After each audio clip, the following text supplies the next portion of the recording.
Hello दोस्तों, हम लोग न्यूज़पेपर एनालिसिस 15 जुलाई 2022 का लेके आए हैं। आज के वीडियो में हम लोग देखेंगे quote of the day, draft disability policy वो आई है, और फॉरेस्ट कंजर्वेशन रूल्स को लेके जो कंट्रोवर्सी चल रही है उसको हम लोग देखेंगे। लेबर कोड्स अभी तक इम्प्लीमेंट क्यों नहीं हो पाया है उसके बारे में बात करेंगे, और पेंडेंसी इन कोर्ट्स जो अभी कुछ दिनों पहले द हिंदू में ही डाटा आया था उस पे जो फॉर्मर सीआईसी हैं शैलेश गांधी जी, उनके द्वारा कुछ सजेशन दिए गए हैं उसको हम लोग देखेंगे, और जो कल का प्रीवियस डे का क्वेश्चन था उसको हम लोग उसका मॉडल आंसर डिस्कस करेंगे।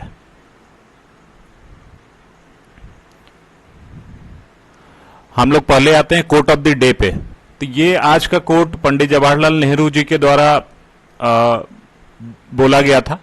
In order to awaken the people, it is the women who need to be awakened. One sees on the move, the family moves, the village moves and the nation moves. मतलब क्या कि अगर आपको लोगों में जागरूकता लानी है तो औरतों को जागरूक करना जरूरी है। अगर वो लोग एक बार जागरूक हो गई तो पूरा परिवार जागरूक होगा, पूरा गांव जागरूक होगा और पूरा देश जागरूक होगा। उससे जो मूवमेंट है आगे बढ़ता चला जाएगा। तो पंडित जवाहरलाल नेहरू जी ये बात बोले थे, और ये कोट आप लोग कई बार अभी तक सुन चुके होंगे इस बात को, लेकिन इस कोट को यूज कैसे करना है वो आज के क्वेश्चन ऑफ द डे में हम लोग इसको देखेंगे। तो इस वजह से ये सारे कोट्स को ध्यान में रखना जरूरी है। रेगुलर रिवाइज होता है तो आप उसको बेहतर रिमाइंड कर पाते हैं, उसको बेहतर यूज कर पाते हैं। तो हम लोग चलते हैं अगला जो आज का आर्टिकल है उस पर, जो ड्राफ्ट डिसेबिलिटी पॉलिसी है उसको लेके। ये आर्टिकल द हिंदू में था, वहां से ये लिया गया है। तो इसमें क्या क्या बातें थी उसको हम लोग देखते हैं। तो अभी जो ड्राफ्ट डिसेबिलिटी पॉलिसी है उसको पब्लिक स्क्रूटनी के लिए ओपन कर दिया गया है, और आर्टिकल जो शुरू हुआ था उसमें बताया गया कि ये पॉलिसी क्यों लाई गई है। तो लाने के पीछे का कारण क्या है कि UN convention on rights of person with disabilities, ये इंडिया ने साइन किया है, और जो ड्राफ्ट डिसेबिलिटी लेजिस्लेशन ये अभी पर्सन विद डिसेबिलिटी एक्ट 2016 हम लोग अभी इसको अमेंड करके लेके आए थे, जिसमें कि जो नॉर्मल कंडीशन था डिसेबिलिटी का 7 क्राइटेरिया हुआ करता था पहले, उसको हम लोगों ने बढ़ा के 21 क्राइटेरिया को इसको काफी ब्रॉड किया है। तो इसमें जो मेंटल डिसेबिलिटी है उसको भी ब्रॉडली कवर किया गया, और बहुत सारे एरियाज है जो कि कवर किया गया है। तो अकॉर्डिंगली हमको डिसेबिलिटी पॉलिसी को भी चेंज करना होगा, उसके लिए पॉलिसी आई है। और उसके अलावा जो एक और कारण है कि इंडिया जो है पार्टी है इंकियोन स्ट्रेटजी, इंकियोन कमिटमेंट भी इसको बोलते हैं। ये प्रीलिम्स में भी पूछा जा सकता है कि इंकियोन कमिटमेंट किस चीज से रिलेटेड है। तो ये जो है रिलेटेड है पर्सन विद डिसेबिलिटीज के लिए।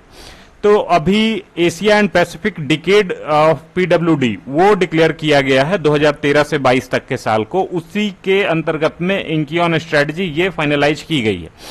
इसके अंतर्गत में एसडीजी गोल से संबंधित बहुत सारी चीजें हैं जो कि पर्सन विद डिसेबिलिटीज के रिगार्डिंग में एक्शन प्लान, उस पर भी बात इस स्ट्रेटजी में है।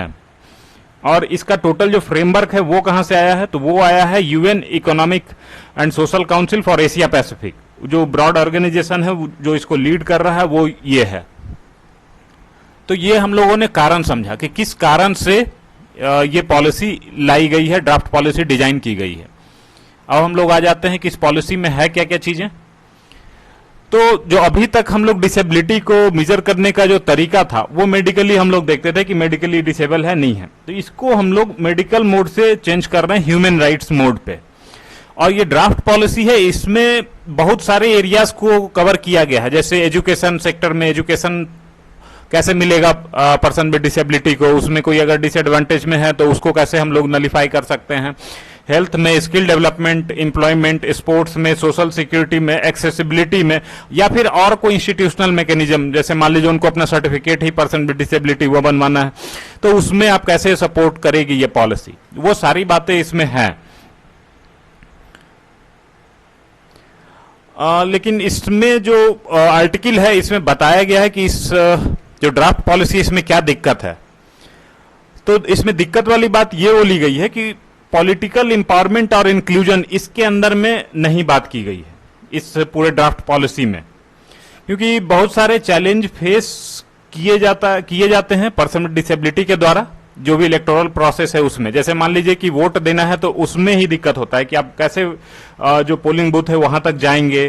फिर इलेक्ट्रॉनिक वोटिंग मशीन जो हमारा यूज करते हैं वो डिसेबल फ्रेंडली है कि नहीं है, किस हाइट पे है, ब्रेल फॉर्मेट में है कि नहीं। फिर ये तो हो गई वोटिंग के दिन की बात। अब वोटिंग करने के लिए आपको क्या चाहिए कि आपको जानकारी होनी चाहिए आप किसको वोट कर रहे हैं, तभी वो इन्फॉर्म्ड वोटिंग माना जाएगा। तो उस जानकारी के लिए जो कैंपेनिंग हो रही है वो इस मोड में होनी चाहिए। जो कैंपेनिंग है उसमें भी पर्सन विद डिसेबिलिटी को टारगेट करते हुए कैंपेनिंग हो, ताकि वो भी समझे, उस अपने भले बूढ़े को देखते हुए वोट कर सके, इन्फॉर्म चॉइस अपना ले सके। तो एक इस तरीके का इनिशिएटिव छत्तीसगढ़ में ही लिया गया है। उसको हम लोग, अगर कोई डिसेबिलिटी का अगर पॉलिटिकल रिप्रेजेंटेशन की बात आ गई तो उसमें एज ए एग्जाम्पल, यहाँ पे बहुत ही सुंदर एग्जाम्पल है, इसको हम लोग यूज कर सकते हैं। जैसे छत्तीसगढ़ में एक इनिशिएटिव यह है कि हर पंचायत में एटलीस्ट एक डिसेबल्ड पर्सन को नॉमिनेट किया जाएगा, वो पंचायत का मेंबर रहेगा। तो ये इशू आपका पॉलिटिकल एम्पावरमेंट को लेकर के है। अब इसको ठीक कैसे करेंगे, उसके लिए आर्टिकल सजेस्ट ये करता है कि जो डिसेबल्ड पीपल ऑर्गेनाइजेशंस हैं उनकी कैपेसिटी को बढ़ाया जाए, ताकि वो इलेक्टोरल प्रोसेस को पूरे तरीके से समझ सकें और उसको डिसेबल्ड फ्रेंडली बनाया जा सके। और बनाने का काम कौन करेगी, तो वो डिसेबल्ड पीपल ऑर्गेनाइजेशंस हैं, वो अपनी कैपेसिटी बिल्डअप करके उसके अकॉर्डिंगली वो इतने कैपेबल हो पाएंगे कि खुद वो पीडब्ल्यूडी को समझा सके। दूसरा क्या है कि आपको political participation of person with disability वो इंकरेज करना होगा। इंकरेजमेंट के लिए आप रिजर्वेशन वाला टूल भी यूज कर सकते हैं। उसके लिए जो फैसिलिटीज हैं पॉलिटिकल पार्टिसिपेशन के लिए, वोटिंग के लिए, वो सारी फैसिलिटीज जो मॉडल पोलिंग बूथ बनाया जाता है उसको डिसेबल्ड फ्रेंडली 100% बनाया जाए, उस तक जानकारी पहुंचे। तो ये वाली बात होनी चाहिए। फिर इस पूरे प्रोसेस में सिविल सोसाइटीज को इंक्लूड करना चाहिए, सो दैट अकाउंटेबिलिटी बने कि किस तरीके का प्रोसेस काम कर रहा है, उसमें और क्या चेंजेस की जरूरत है। तो सिविल सोसाइटी इस डायरेक्शन में काम कर सकते हैं। फिर पॉलिटिकल पार्टीज जो अपना कैंपेनिंग करती हैं उसका भी एक प्रॉपर फ्रेमवर्क हो कि वो पीडब्ल्यूडी को आउटरीच करेंगे, तो उसके लिए क्या फ्रेमवर्क उनके पास होना चाहिए कि क्या क्या चीजें वहां तक जानकारी पहुंचे। और एक चीज और जो गाइडिंग प्रिंसिपल होगा इस टोटल एक्शन का, उसमें यह है कि हमको गाइड करने वाला जो प्रिंसिपल है वो होगा नथिंग अबाउट अस विदाउट अस। तो जिसके लिए पॉलिसी बनाई जा रही है उनका उस पॉलिसी फॉर्मुलेशन में इंक्लूजन होना चाहिए।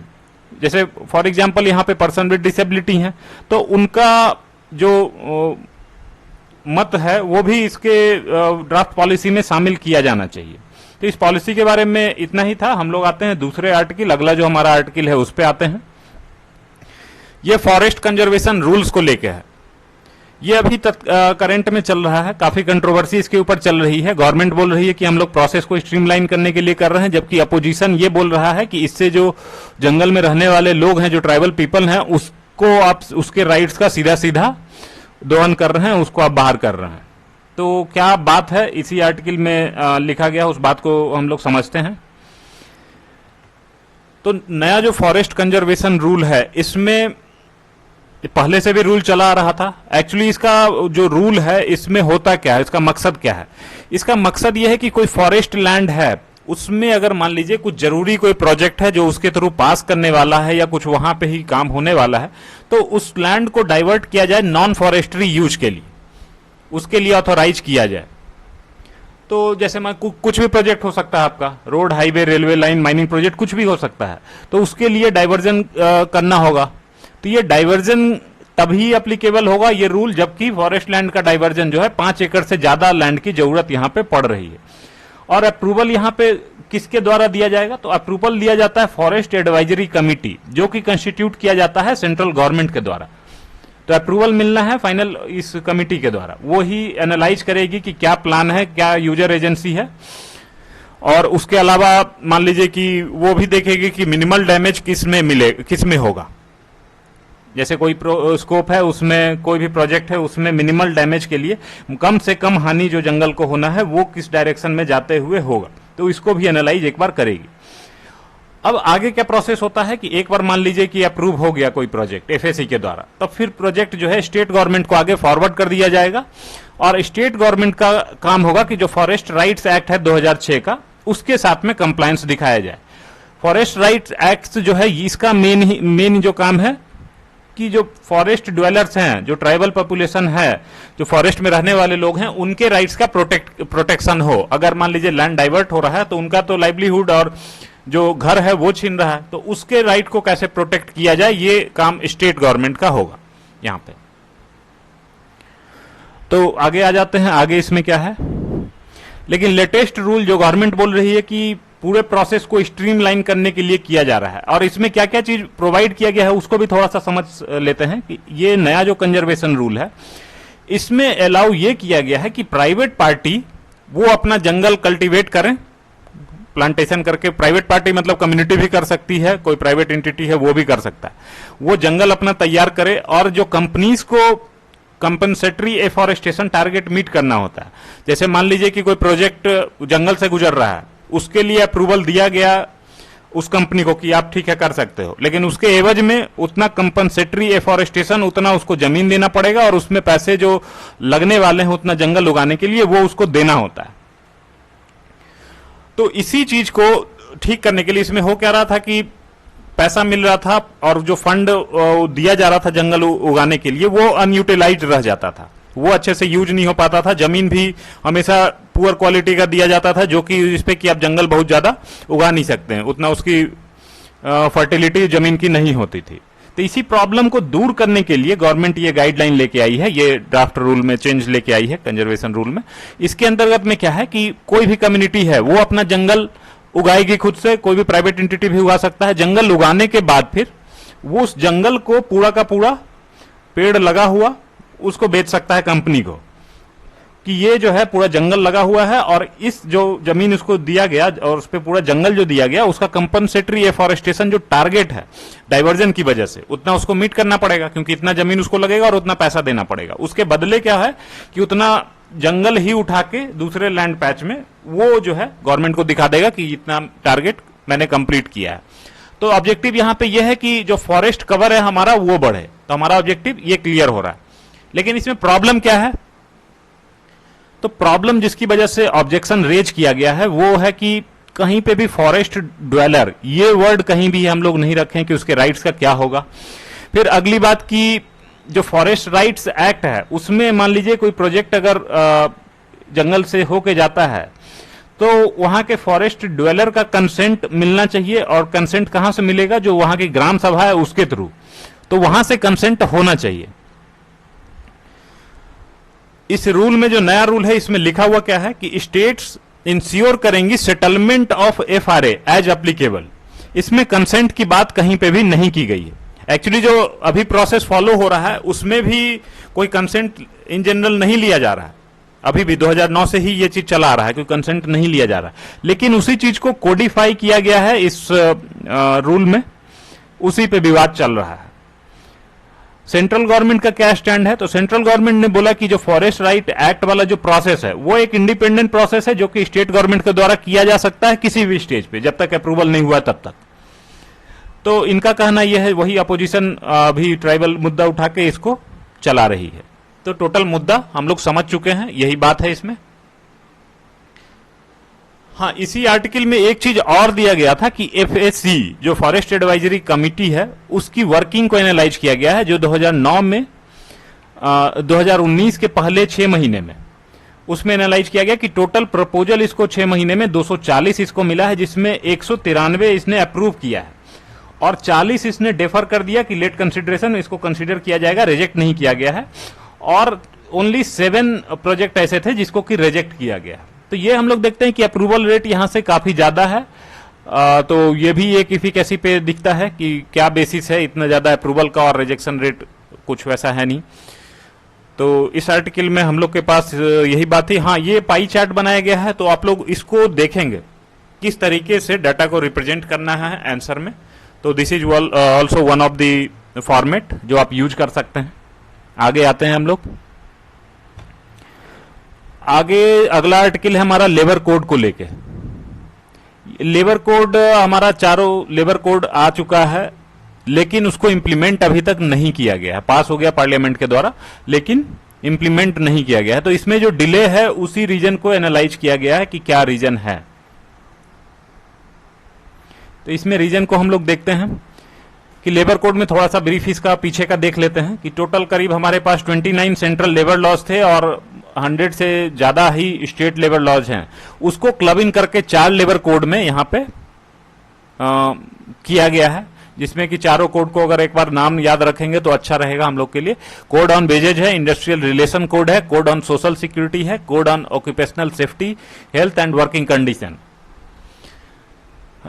तो अभी तक जो है लेबर कोड हमारा इंप्लीमेंट नहीं किया गया है, और जो सेंट्रल ट्रेड यूनियंस हैं वो अभी तक 3 बार स्ट्राइक कर चुके हैं इसके अगेंस्ट में। तो क्या प्रॉब्लम है उनको, वो दिक्कत भी हम लोग देखेंगे। बाकी और जो स्टेक होल्डर हैं उनको क्या क्या दिक्कत है वो सारी बात भी हम लोग देखेंगे। गवर्नमेंट क्या बोल रही है कि जो कोड आया है उसके रिगार्डिंग जो रूल्स होंगे जो उसको इंप्लीमेंट करने के लिए चाहिए, उसमें डिले हो रहा है, क्योंकि ये स्टेट गवर्नमेंट के द्वारा बनाया जाना है। लेकिन अभी तक में पाया यह गया है कि 24 स्टेट अपना रूल बना चुके हैं। फिर हम लोग देखते हैं आगे की इंप्लीमेंटेशन के साथ में इशू क्या है, प्रॉब्लम क्या है। ट्रेड यूनियन बोल रहे हैं क्या कि जो आप थोड़ा थोड़ा टुकड़ा टुकड़ा करके आप जो ड्राफ्ट रूल निकाल रहे हैं उसको ट्रेड यूनियन रिजेक्ट कर रही हैं, और बोल रही हैं कि टोटल रूल जो पब्लिक डोमेन में आप एक बार में डालें कि क्या ड्राफ्ट रूल आपका होगा, उस पे अकॉर्डिंग हम अपना स्टैंड लेंगे। अगला जो प्रॉब्लम ये बताया गया है कि जो रूल बनाए गए हैं वही पुअरली ड्राफ्टेड हैं, पूरे तरीके से वो एरर फ्री नहीं है, बहुत सारे प्रॉब्लम उसकी वजह से हो सकते हैं।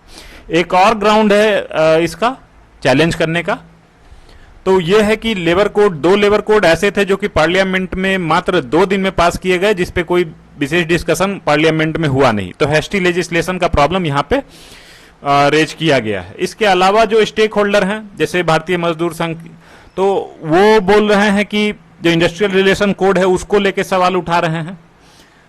CII और फिक्की वो बोल रहे हैं कि जो मिनिमम वेज वाला क्राइटेरिया है वो काफी ज्यादा होगा, तो उससे बिजनेस का कॉस्ट बढ़ जाएगा, उससे ज्यादा प्रॉब्लम होगा। तो सबका अपना अपना ऑब्जेक्शन है इसको लेके। जो लेबर यूनियंस हैं वो चाह रहे हैं कि लेबर फ्रेंडली ज्यादा हो और ज्यादा अपॉर्चुनिटीज मिले, ज्यादा सेफ्टी मिले, ज्यादा सोशल सिक्योरिटी मिले, और वहीं पे जो बिजनेस एसोसिएशन जैसे CII और फिक्की हैं वो चाह रहे हैं कि बिजनेस कॉस्ट मेरा कम हो। तो इसी ऑब्जेक्टिव में बीच में लड़ाई चल रही है, इसी वजह से इंप्लीमेंट नहीं हो पा रहा है। इस आर्टिकल में इतना ही था। हम लोग आते हैं अगले आर्टिकल पे। अगला आर्टिकल ये व्हील ऑफ जस्टिस, इसको लेके है। इसमें 2-4 दिन पहले द हिंदू में जो आया था, कितनी पेंडेंसी है, कितने अंडर ट्रायल हैं, कितने ऑक्यूपेंसी है जेल्स की, कितना सैंक्शन स्ट्रेंथ के अगेंस्ट में वैकेंसी है, ये पूरा का पूरा डाटा हम लोग को मिला था। वो हम लोगों ने देखा था डिटेल में। आप चाहें तो उसको वीडियो को जाके देख सकते हैं दोबारा से। ज्यादा नहीं, 2 या 3 दिन पहले का है, एग्जैक्ट मैं डेट नहीं बता पा रहा हूं।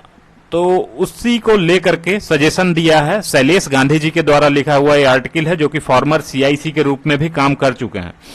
CIC मतलब सेंट्रल इंफॉर्मेशन कमीशन, जो आपका RTI एक्ट के अंतर्गत में जो सेंट्रल एजेंसी बनाया गया है वो। तो ये प्रॉब्लम क्या क्या बता रहे हैं, और प्रॉब्लम तो वही है, उस पर अपना सॉल्यूशन क्या क्या ऑफर कर रहे हैं वो देख लेते हैं। तो ये स्टार्ट करते हैं एक डाटा से। चाहे तो आप जो उस दिन डाटा यूज किया गया है उसको भी दिखा सकते हैं, या फिर ये जो डाटा बता रहे हैं वहां पे ये भी देख सकते हैं।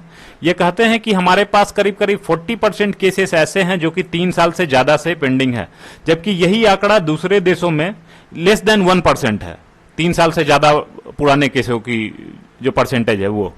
तो ये हमारा पेंडेंसी को बहुत ज्यादा दिखाता है। उस दिन भी हम लोगों ने देखा था करीब करीब 4 करोड़ केसेस हैं, जिसमें कि 25% ऐसे हैं जो कि 5 साल से ज्यादा से पेंडिंग हैं। अब ये सजेशन क्या दे रहे हैं कि पेंडेंसी दूर करने के लिए सबसे पहले वैकेंसी को भरा जाए। वैकेंसी को भरा जाए हर जगह पे आता है।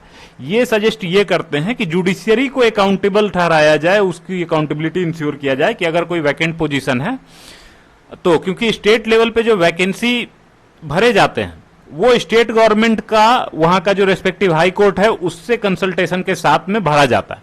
तो इसको तो इंश्योर किया ही जा सकता है। तो उस पर अगर हम लोग अकाउंटेबिलिटी इंश्योर करें, उनको रिस्पॉन्सिबिलिटी फिक्स करें, तब इस पे काम हो सकता है। जो अभी करंट में एवरेज वैकेंसी है वो लोअर कोर्ट्स में करीब करीब 21% सीट्स ऐसे हैं ऑन एन एवरेज जो कि खाली हैं। तो अगर इसको भर देंगे तो काफी हद तक ये ठीक हो सकता है। अगला जो यहां पे बताया गया है वो है use of technology. Use of technology में मतलब कंप्यूटर एल्गोरिदम आप यूज करें केस लिस्टिंग में, केस एलोकेशन में, और जो एडजर्नमेंट का जो लिमिट है उसको 5% पे हम लोग फिक्स कर दें कि मैक्सिमम जो है 5% उसमें एडजर्नमेंट दिया जाएगा। ई फाइलिंग को हम लोग प्रमोट करें ताकि आपका पेपर भी बढ़ रहा है, पेपर भी बचेगा, लोगों को आने जाने का वो ट्रांसपोर्टेशन का वो प्रॉब्लम भी दूर होगा। और जो हाइब्रिड मोड में कोर्ट्स ऑपरेट करें, दोनों मोड में, हाइब्रिड मोड मतलब आपका वर्चुअल मोड और जो फिजिकल मोड है दोनों में। तो ये इनकी साइड से सजेशन है। तो इस आर्टिकल में हमारे पास यही सजेशन है, इसको हम लोग नाम कोट करते हुए सजेशन को दिखा सकते हैं, आंसर में लिख सकते हैं। हम लोग आ जाते हैं अगली बात पे। अगला जो हमारा मॉडल आंसर है प्रीवियस डे क्वेश्चन को लेके, तो कल का क्वेश्चन हमारा जेंडर गैप इंडेक्स जो 2022 अभी रिलीज किया गया है उस पे था। तो क्वेश्चन ये था कि इंडिया जो है जेंडर गैप इंडेक्स पे इतना पुअर परफॉर्म कर रहा है कंपेयर टू इट्स नेबरहुड, तो इसके पीछे का कारण क्या है और उसके कारण के साथ में ये आप बताएं कि उसको सुधारा कैसे जा सकता है। तो ये जो है हम लोग इंट्रोडक्शन शुरू करेंगे कि ये रिलीज किसके द्वारा किया जाता है। तो रिलीज करने वाली एजेंसी वर्ल्ड इकोनॉमिक फोरम है, जो कि 4 पैरामीटर को देखते हुए एनालाइज करती है कि किसी कंट्री में जेंडर इनइक्वालिटी कितना है। तो ये 4 क्राइटेरिया हमारे पास कौन कौन सा है? Economic participation and opportunities, educational attainment, health and survival, political empowerment. ये चारों क्राइटेरिया हम लोगों ने कल भी देखा था जब हम लोग वो आर्टिकल देख रहे थे। अब पहला पार्ट बोल रहा है कि इंडिया अपने नेबरहुड के कंपेयर में पुअर परफॉर्म कर रहा है। तो इसके लिए हम लोग ये डायग्राम उनको दिखा सकते हैं कि इंडिया 135th रैंक पे है आउट ऑफ 146 कंट्रीज, और जो साउथ ईस्ट एशिया है उसमें, साउथ ईस्ट एशिया में सिर्फ पाकिस्तान, अफगानिस्तान और ईरान ये इसके पीछे है। बाकी बांग्लादेश, नेपाल, भूटान, श्रीलंका, मालदीव्स, ये सारी जो कंट्रीज हैं ये इसके आगे ही चल रही हैं। तो अब हम लोग देखते हैं आगे कि इतना हमारा जो पुअर परफॉर्मेंस है उसका क्या कारण है। इसमें हम लोग को एक फैक्ट यहां पे दिखाना होगा कि पुअर परफॉर्मेंस तो ठीक है, लेकिन हम लोग जो स्कोर है उस पे हम लोग इंप्रूव ही किए हैं। हमारा स्कोर जो है 0.625 रहा 2021 में, जिसको हम लोगों ने इंप्रूव किया है 0.629 2022 में। लेकिन फिर भी हमारे पास प्रॉब्लम है, पुअर परफॉर्मेंस का कारण रहा है। तो पुअर परफॉर्मेंस का जो एक्चुअल कारण है उस पे आते हैं। तो प्रॉब्लम क्या क्या है? तो इकोनॉमिक अपॉर्चुनिटीज ही कम है और number of women looking for job ये कम है। तो ये जो है सीएमआई का डाटा है कि 2016-17 में ओनली 15% वुमेन जो है जॉब के लिए लुक कर रही थी, वो खोज रही थी नौकरी, जबकि 2021-22 में ये आंकड़ा घट के 9.2% होकर रह गया। ये आंकड़ा सीएमआई के द्वारा दिया है, centre for monitoring Indian economy, उन्होंने ये डाटा दिया है। तो इसको हम लोग को कोट कर सकते हैं कि जब औरत जॉब ही कम खोज रही है तो फिर तो प्रॉब्लम आएगी। तो इकोनॉमिक अपॉर्चुनिटीज में जो पुअर परफॉर्मेंस है उसके लिए है। उसके अलावा और भी क्योंकि किस वजह से वो जॉब पे नहीं जा रही है वो सारे पॉइंट्स आप इसमें लेके आ सकते हैं। Safety, security, remuneration equal pay नहीं मिल रहा है, फिर promotional aspect, glass ceiling effect, तो ये सारी बातें इसमें आ सकती हैं। फिर दूसरा बात है कि access to education. Access to education में जो सोशल चैलेंज है कि बच्ची को ज्यादा नहीं पढ़ाना है, लिमिटेड ही एजुकेशन देना है, चाइल्ड मैरिज का प्रॉब्लम है, फिर स्कूल में एम्यूनिटीज का दिक्कत है। टॉयलेट, अगर सेपरेट टॉयलेट नहीं होगा तो वो भी सीएजी के रिपोर्ट में हाईलाइट किया गया था कि सेपरेट टॉयलेट बहुत सारे स्कूल्स में अभी भी नहीं है, जहां पे है वहां पे फंक्शनल नहीं है। फिर safety of girl child at school, उसको भी हम लोग को इंश्योर करना पड़ेगा, वो प्रॉब्लम है। तो उससे रिलेटेड ये सारे एस्पेक्ट हैं जिसके लाइन पे आपको आंसर डिस्कस करना है। ये सिर्फ बात देके इसके अंदर में जो सब हेडिंग है उसके अंदर में आप ये डालोगे, उसके रिलेटेड कुछ कोड्स या डाटा जो भी है वो आप इसमें डालोगे। तो ये सिर्फ एक इंडिकेटिंग टाइप का हमारे पास मॉडल आंसर है। इसके अंदर का डाटा आप कोट करेंगे। अगर आपको डाटा नहीं मिल रहा है तो वो भी आप हमारे टेलीग्राम ग्रुप पे बता सकते हैं, हम लोग डाटा प्रोवाइड कराएंगे खोज के। फिर अगला जो हेल्थ एंड सर्वाइवल है इसके रिलेटेड देखेंगे तो फीमेल फ्यूटिसाइड का प्रॉब्लम उनको झेलना पड़ता है। लाइबिलिटी माइंडसेट, घर के अंदर ही उनको एज ए लाइबिलिटी कंसिडर किया जाता है। पॉवर्टी इनसाइड होम, उनको मेल जो चाइल्ड है उसके कंपेयर में सेकेंडरी ट्रीटमेंट दिया जाता है। तो ये पॉवर्टी इनसाइड दी होम का एक एग्जाम्पल है कि आपको घर के अंदर ही इग्नोर किया जा रहा है, आपका केयर नहीं किया जा रहा है। तो एक तरीके का पॉवर्टी है। इस चीज को मदर टेरेसा बोलती हैं, इसी चीज को, कि पॉवर्टी सिर्फ जो है आपका खाना, कपड़ा और मकान ये मिल जाए ये नहीं है, आपको प्रॉपर लव मिले, केयर मिले, अटेंशन मिले। अगर ये नहीं मिल रहा है तब भी आप पुअर हैं। फिर अगला जो डॉरी सिस्टम प्रिवेलेंट है सोसाइटी में, वो भी एक बड़ा कारण है जिसकी वजह से फीमेल चाइल्ड फैमिली में इग्नोर किया जाता है, चाहता है कि बच्ची ना हो परिवार में। अगला क्या है, पॉलिटिकल रिप्रेजेंटेशन वो क्यों कम है, कि क्योंकि विनेबिलिटी उनकी अभी देखने में आ रहा है कि कम है। जो रिप्रेजेंटेशन दिया गया वुमेन रिप्रेजेंटेशन बिल, उसमें उसको अभी तक सपोर्ट ही नहीं मिल पाया है। ये बिल दशकों से पेंडिंग है भारतीय पार्लियामेंट में, अभी तक इसको पास नहीं किया जा सका है। तो उसका एक लोग कारण यही बताते हैं कि उनमें जीतेंगी कम, ये वाला प्रॉब्लम बताते हैं, लेकिन वैसा कोई एक्चुअल में ऑन ग्राउंड कोई प्रॉब्लम नहीं है। ये बस सिर्फ जो एग्जिस्टिंग एमपीज और एमएलएज हैं वो अपनी पोजीशन बचाए रखने के लिए कर रहे हैं। फिर एक और जो प्रॉब्लम है वो है स्यूडो रिप्रेजेंटेशन, जो पंचायत पति और ये वाला जो प्रॉब्लम होता है, वो वाली प्रॉब्लम है हमारे पॉलिटिकल रिप्रेजेंटेशन में। उसको दूर करने की आवश्यकता है, उस पर काम किया जा सकता है। इसको फिर सॉल्यूशन के तौर पे देखें कि सॉल्यूशन क्या क्या चीजें आएंगी।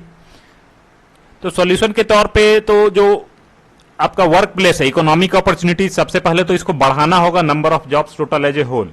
फिर वर्क प्लेस को आपको वुमेन फ्रेंडली बनाना होगा। बहुत सारे और एरियाज हैं जो कि वुमेन के लिए खोलना होगा। फिर गोइंग बिहार वेज, तो बिहार का आप एग्जाम्पल लेके जा सकते हैं। जैसे बिहार गवर्नमेंट ने जो सरकारी एम्प्लॉयमेंट है उसमें 35% सीट रिजर्व किया है वुमेन के लिए, तो ये किया जा सकता है। हॉरिजॉन्टल रिजर्वेशन है, एक cross different section, SC ST OBC general, हर सेक्शन में उसको इम्प्लीमेंट किया गया है। फिर उसके बाद फिर और आपका एजुकेशन ठीक करना है, तो एजुकेशन में भी बिहार ने रास्ता दिखाया था मुख्यमंत्री साइकिल योजना के तहत में। उसके अलावा वेस्ट बंगाल गवर्नमेंट का एक स्कीम था कन्याश्री। तो ये काफी सारे स्कीम्स हैं जो हम लोग यहाँ पे एज एग्जाम्पल कोट कर सकते हैं और दिखा सकते हैं उसको सेंट्रल लेवल पे इम्प्लीमेंट किया जाए। फिर हेल्थ एंड सर्वाइवल में हमारा रैंकिंग बहुत ही खराब रहा है, तो वहां पे ये करना होगा कि बेटी बचाओ बेटी पढ़ाओ जो कंसंट्रेटेड डिस्ट्रिक्ट में किया गया था उसको सारे डिस्ट्रिक्ट में एक्सटेंड किया जाए। उसको एक्चुअली आज ही के न्यूज़पेपर में था कि उसको सारे डिस्ट्रिक्ट में एक्सटेंड भी कर दिया गया है, तो वो एक बेहतर स्टेप है। फिर जो नए मेंबर जो चुने जाते हैं पॉलिटिकल अरेना में, उनको ट्रेन किया जाए, जो वुमेन आती हैं तो वो खुद से डिसीजन ले सकें, खुद से उस चीज को कर सकें, तो उसके लिए उसको ट्रेन किया जाए। और वुमेन रिजर्वेशन बिल जो मैंने अभी बताया पार्लियामेंट में पेंडिंग है काफी टाइम से, वो पास कराया जाए। फिर आ जाते हैं हम लोग नेक्स्ट जो स्लाइड है, नेक्स्ट स्लाइड में कंक्लूजन में हम लोग क्या क्या चीज डाल सकते हैं। जो आज का कोट था वो यूज किया जा सकता है बहुत अच्छे तरीके से। इस कोट को हम लोग जो पंडित जवाहरलाल नेहरू जी जो कोट दिए हैं वो, और उसके अलावा जो कंक्लूजन में एक और बात लिखी जा सकती है कि 3 चीजें हमेशा कोई भी वुमेन पॉलिसी को अगर डिजाइन किया जा रहा है तो उसमें 3 चीजें ध्यान में रखी जाए। नथिंग फॉर अस विदाउट अस, मतलब वुमेन को इंक्लूड करें पॉलिसी मेकिंग में। दूसरा, लीव नो वन बिहाइंड, सारी महिलाओं का एक बार में आप साथ में लेके चलें, किसी को पीछे छोड़ना नहीं है। और डू नो हार्म, कोई भी ऐसा पॉलिसी या कदम ना उठाएं जिससे कि नुकसान पहुंचे। तो ये 3 स्टेप हम लोग अगर कंक्लूजन में मेंशन करते हैं तो ये काफी अच्छा इंपैक्ट छोड़ेगा जो एग्जामिनर होंगे उनके ऊपर। तो आज के वीडियो में हमारे पास इतना ही है। Thank you for watching.